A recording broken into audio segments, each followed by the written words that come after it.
এতিয়া দেখিছোঁ দেশৰ বিভিন্ন ঠাইৰ পৰা অন্য ভাষী মানুহো আহিছে অসমলৈ এতিয়া আহি আছে সহায় দিবলৈ এই মানুহখিনি গতিকে মোৰ চৰকাৰলৈ এতিয়াই অনুৰোধ যে নিশ্চিতভাৱে দিব গতিকে মই এটা মোৰ সামাজিক মাধ্যমৰ জৰিয়তে আমাৰ মাননীয় মুখ্যমন্ত্ৰী ডাঙৰীয়ালৈ এক অনুৰোধ জনাইছিলোঁ যে নিশ্চিতভাৱে চৰকাৰে সহায় নকৰিলে কেনেকৈনো এই মানুহখিনি কেতিয়াও নোৱাৰে মেৰুদণ্ডই ভাঙি গ'ল তথাপিও আৰ্থিকভাৱে শেষ আৰু মানে প্ৰকৃতিয়ে এটা কথাও প্ৰমাণ কৰিলে যে প্ৰকৃতিৰ চকুত কিন্তু ধনী দুখীয়া হিন্দু মুছলমান কোনো নহয় প্ৰত্যেক মানে তাতে ধনী দুখীয়া সকলো শেষ হৈ গ'ল তাৰমানে গাড়ী এতিয়া ধৰক কাৰোবাৰ ঘৰত গাড়ী আছিলে গাড়ীয়ে পানীত এনেকৈ পৰি আছে আপোনালোকে ভিজুৱেলছ দেখিছে সেই গাড়ীখনটো ইঞ্চুৰেঞ্চে কাভাৰ কৰিব নাই প্ৰাকৃতিক দুৰ্যোগত বা ইঞ্চুৰেঞ্চে কাভাৰ কৰে নে নকৰে মই নাজানো গতিকে সেই তেনেকুৱা ধৰণৰ গোটেই ঘৰৰ বস্তু শেষ এতিয়া ওলাই আহোঁতে দেখিছোঁ হাৰমনিয়াম পিয়ানো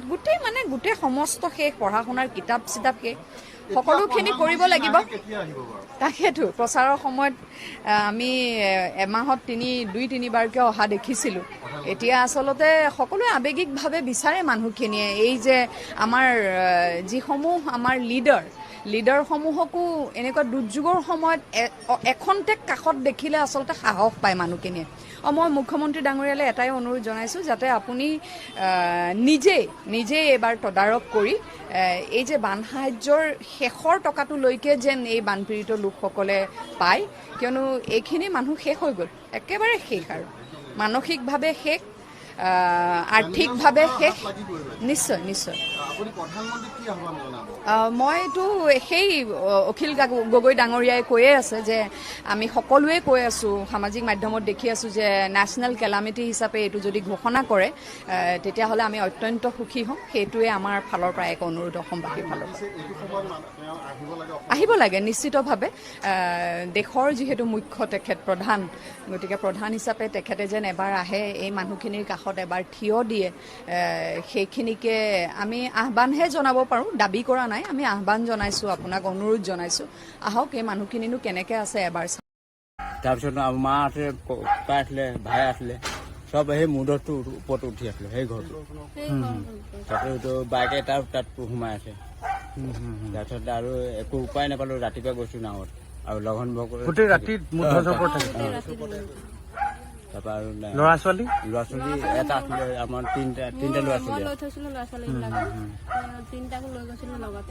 হঠাৎ পানী আহি গ'ল এইফালেও পানী আহিছে এইফালেও পানী আহিছে কোনোফালে উপায় নাপালোঁ যাবলৈ আপোনালোক কি কৰি আছিলে কওকচোন মই নাছিলোঁ মই গুৱাহাটীত আছিলোঁ মই পিছদিনা আহিছোঁ ট্ৰেইন বন্ধ হ'ল গাড়ী বন্ধ হ'ল তেনেকৈ আহিম মই ঘৰত দেৰি হ'ল অহা আমাৰ বৌহেঁতি আছিলে বৌহেঁতক ভালকৈ জানে ঘৰ কাম কৰি আছিলো কোনটো ঘৰ আছিলে আপোনাৰ মোৰ ঘৰ আগলে আছিলে মোৰ ঘৰ ভাঙিছে শেষ মই ইয়াতে কথা পাতি আছিলো ল'ৰাকেইটা ভতিজা ল'ৰাটো কথা পাতি থাকোঁতে চাহ অকণ খাবলৈ নাপালোঁ পানী সৰু সুৰা কোন পাকত সোমালে মানে একো কমেই নাপালোঁ বস্তু একো বচাব নোৱাৰিলোঁ মানুহগৰাকী যেনে তেনে বাচি আহিলোঁ বস্তু চব জাহ গ'ল ৰাতি হ'লে মই বিহুবৰ ভাড়া ৰুম লৈছোঁ পানী যেতিয়া সৰু সুৰা সোমাই আহিছে পানীটো যেতিয়া আহিছে আমাৰ মানে উশাহ ল'ব পৰা নাই অলপ যে পথাৰখন ফুল হৈ গ'ল সেই লাহেকৈ ওলাইছোঁ বস্তু সামৰিবলৈ অপাৰা হৈ থাকিলোঁ ইমান মানে পানী আহিলে মানে ক'বও নোৱাৰি 1 মিনিটত ঘৰ বুৰি গৈছে 1 মিনিট লগা নাই এনেকুৱা বানপানী মানে এনেকুৱা পৃথিৱীত দেখা নাই আমি সৰুৰ পৰা পানীতে খেলৰ মানুহ কিন্তু এইবাৰ নিচিনা পানী আমি দেখা নাই ইমানেই পানী হৈছে আমি গমেই নাপালোঁ যে এনেকুৱা হ'ব বুলি আমি ভৱিষ্যত ভবা নাছিলোঁ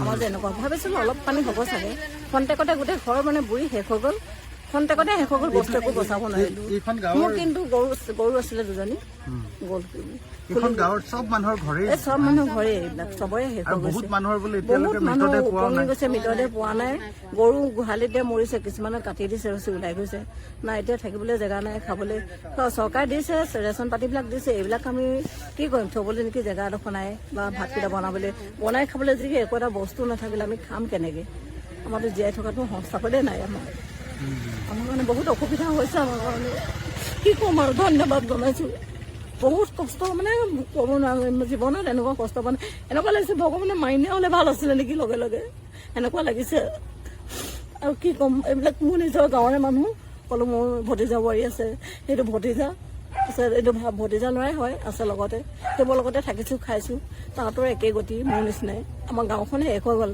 আগৰ গাঁও আমাৰ আৰু কেতিয়া হ'ব ভাবি পোৱা নাই সকলোতো নাই মানে এনেকুৱা হৈছে আমাৰ গাঁওখন চেছ হৈ গ'ল আৰু কি ক'ম ভাষা নাই ক'বলৈ। ধন্যবাদ।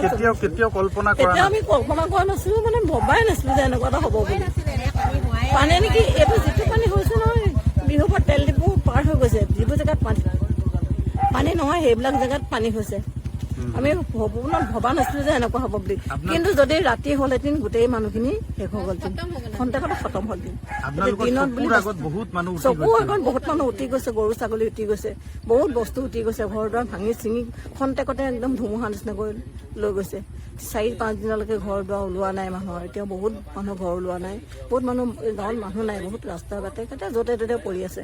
এখন টিপালো নাই নেকি থাকিবলৈ জেগা নাই, বিচনা নাই বাদে টিপাল এখনো পোৱা নাই দে।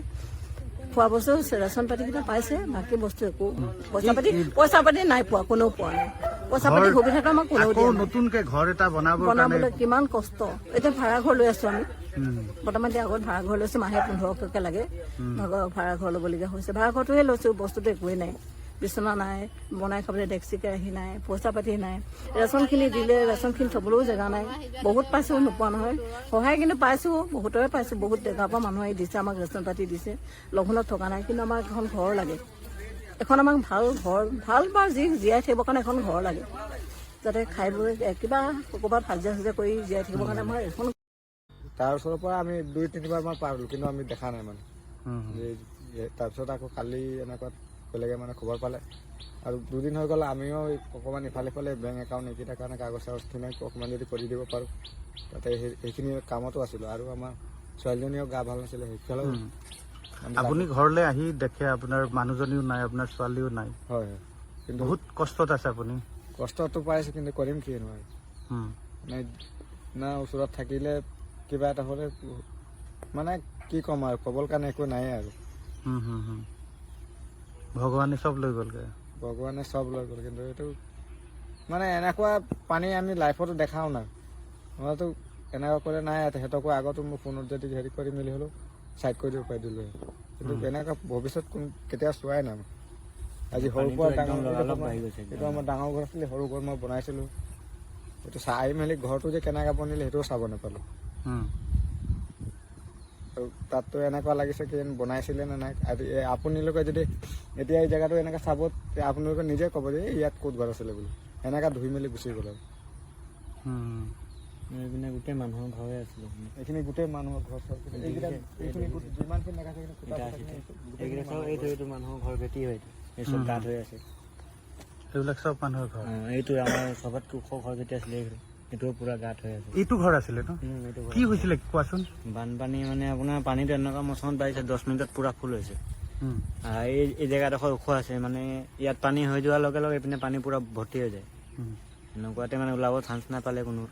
ইয়াৰ আমাৰ গাঁৱৰ যিমান মানুহ আছিলে, 25-20টামান মানুহ এই ঘৰটোৰ ওপৰতে আছিলে। তাত ডাঙৰ ডাঙৰ গছ আহি খুন্দা মাৰি মানে ঘৰটো ভাঙি পেলালে। চব মানুহ মানে কিছুমান সেইপিনে গুচি গ'ল, কিছুমান সেই চাইডে। পানীটো পঙি গ'ল, পানীটো পঙি গুচি গৈছে, উঠি গ'ল। পঙি গ'ল বুলি কোৱা নহয়, মানে ডাইৰেক্ট পানীটো নদীটো আপোনাৰ স্পীড আছে না, উঠিব পৰা নাই মানে সেইটো। ইয়াতে না এতিয়া নদী টাৰ্ণিংটো এইপিনে আছে, তেতিয়া চিধা হৈ গৈছে আৰু নদীত এনেকুৱা ডাইৰেক্ট। তাৰপিছত ইয়াত কেইজন ঢুকালে? ইয়াত 4জন ঢুকালে। ডেড বডি পাইছেনে? ডেড বডি কালি দুজনী পাইছোঁ। মোৰ মাইকী মানুহ আছিলে আৰু আমাৰ বৌ, দুজনকে পাইছোঁ। আৰু মোৰ সৰু কেঁচুৱা আছিলে 4 বছৰৰ, সেইটো পোৱা নাই। আৰু এটা মাইকী মানুহ এই কৈছে মানে 12 বছৰ ইয়াত ফচি আছে বুলি এতিয়াও, কিন্তু মানে দেখি পোৱা নাযায়, দেখি পোৱা নাই। মানে সিহঁতে কৈছে যে মানে এইডোখৰতে লাষ্ট পাইছিলোঁ বুলি কৈছে। এইডোখৰতে মানে তাতে মানে এনেকুৱা যাওঁতে মানে ভৰিটো ফচি গৈছে, তো ভৰিটো মানে ভাঙি গৈছে, এনেকুৱা তাতে লেটকি আছে বুলিও ক'ব নোৱাৰি, নাই বুলিও ক'ব নোৱাৰি। এতিয়া আপোনাৰ পৰিয়ালৰ মানে কেইজন ঢুকালে?